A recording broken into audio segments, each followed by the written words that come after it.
Good afternoon and welcome to this webinar to subject ECT, Comprehend Media. And this afternoon we will talk about using media for listening conversation in the language classroom.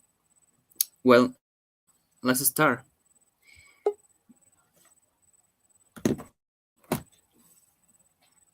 This diapositive, okay? You see the link using media for listening conversation in the language.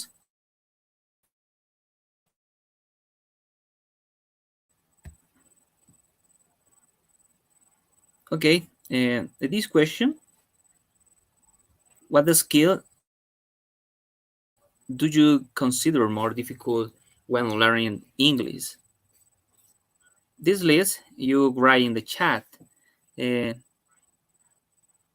the listening and reading, writing, or speak. What skill do you consider more difficult and when learning English?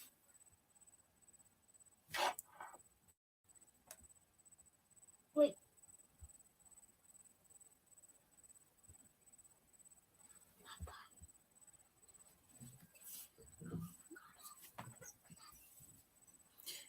Okay, one participant say that speaking and other listening, writing. Okay.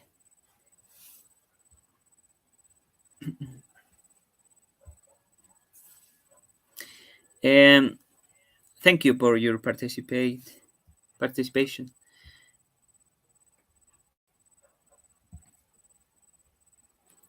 Listening is the more difficult for more people, but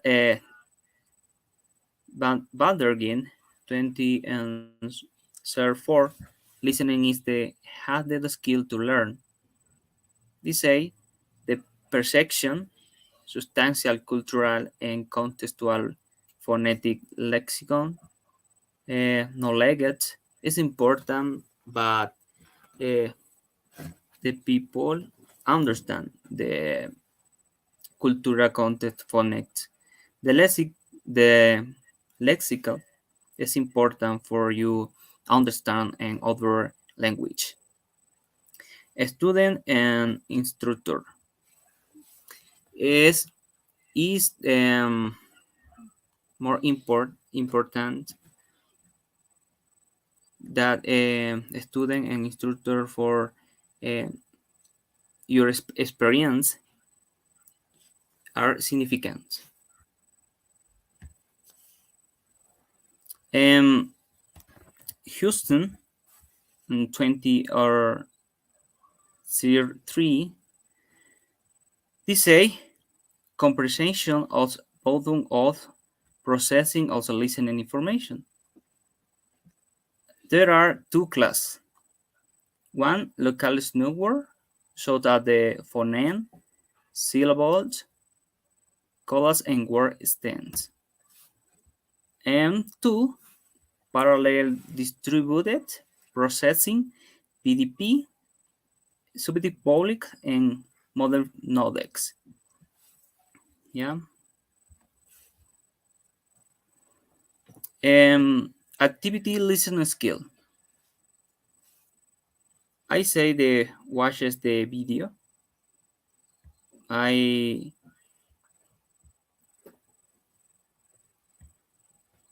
I see in this moment.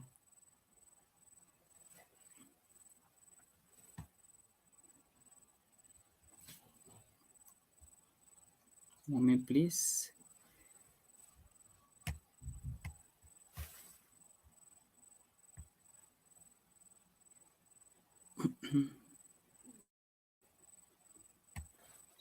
Oye, por favor.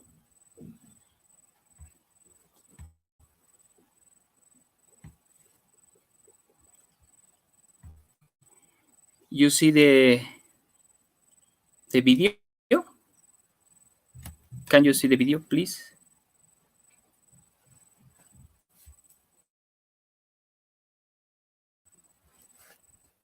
I see you in your chat, the link, okay?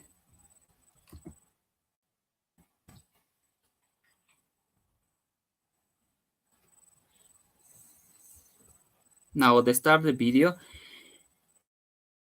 In this video, I say the ability. We're going to talk about active listening skills. So let's get into.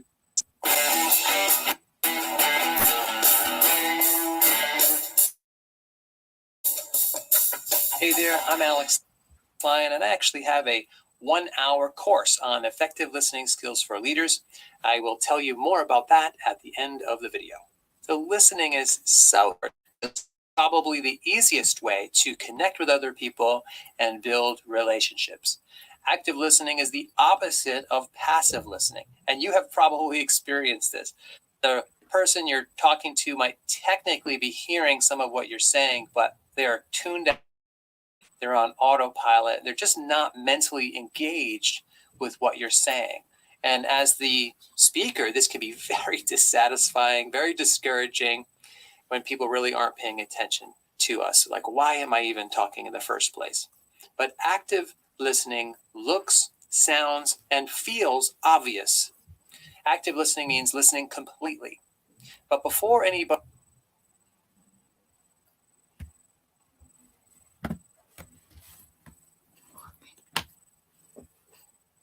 does that well, there are two secrets, two prerequisites to active listening. You have to put aside whatever else might be distracting, a real priority. Good listening is first and foremost a choice that you make every time somebody speaks. Number two, like any skill, you have to work at it. The good news is that listening is not mysterious or complicated. So let's talk about 4 qualities of active listening that you can put into practice. First, active listening involves nonverbal communication.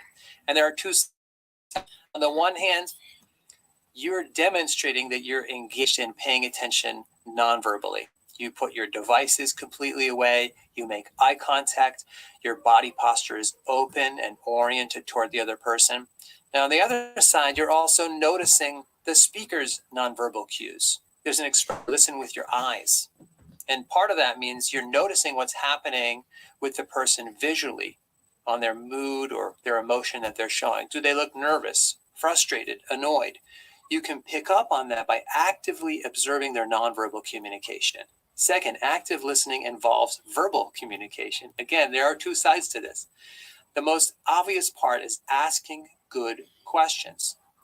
Probably the most common pattern that good listeners demonstrate is that they ask a good question and then they let the speaker fully answer it. Like a therapist will ask thoughtful questions and then stop talking for a while and let the client speak. Honestly, what we're paying for in many cases is just somebody to listen carefully to us. So a good question is a huge part of the listening pie. And the other part of verbal communication is those small utterances that show the other person that we're following them. Like, I hear, yeah, that makes sense. Sometimes it's not even full words. It might just be, ah. Those little utterances keep us thinking that we're following. Third, it involves responding to what somebody just said. So the pattern is like this. You ask a question, they respond for however long that takes. And at the end of that talking term, you give an informed response to them. So let's say you just ask a person what they've been up to lately. That's your question. And in their talking turn, they tell you that they have been doing diving lately. So you actively listen for a while they're talking. And at the end of their talk, it's your turn again. And this is where you show that you were actively following along, interested in what they were saying. And you can do this by reflecting back what you just heard. You might say something like, wow, that sounds like an exciting sport. That's really cool that you're doing that. Or you could ask another follow-up question. I had no idea that you were into diving. How did you first get into that? Of course, you could do a little bit of both, like I just did. You could informed, reflective statement, and then ask a follow-up question. The key is to respond to what they have just been saying. What you don't want to do is just look at them blankly and not react when they're done talking. And you've probably had somebody do this to you. You tell them about part of your day or something about your life. They just have this face. That's not active listening.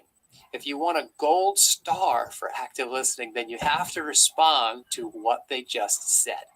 Fourth, keep the focus and let them talk. Now, this one might seem obvious because you're listening, but when you decide to go into that listening mode, just make a decision that this is going to be all about talking and not about you. Resist that temptation to jump in with your own story or to change the subject to your favorite topic.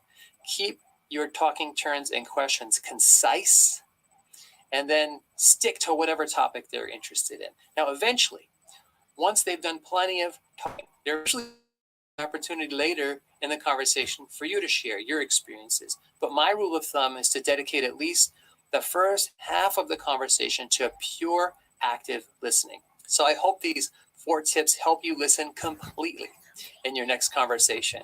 Question of the day: which one of these tips do you need the most work on? I would love to read what you have to say below in that comment section. And I do have 2 follow-up videos on listening coming soon, on comprehensive listening and empathetic listening. And I'll link to those in the description below once they are posted. And I also have a 1-hour course on effective listening for leaders. You can find more about that by following the link in the Okay.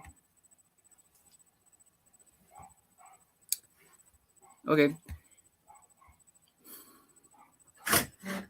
It's important in this video now. Is 3 topics important for you. Is verbal and non-verbal cues. And 2, ask good question. And 3, give an informed response. It's important with around the English in all moment. It's important, but is how baby, okay? The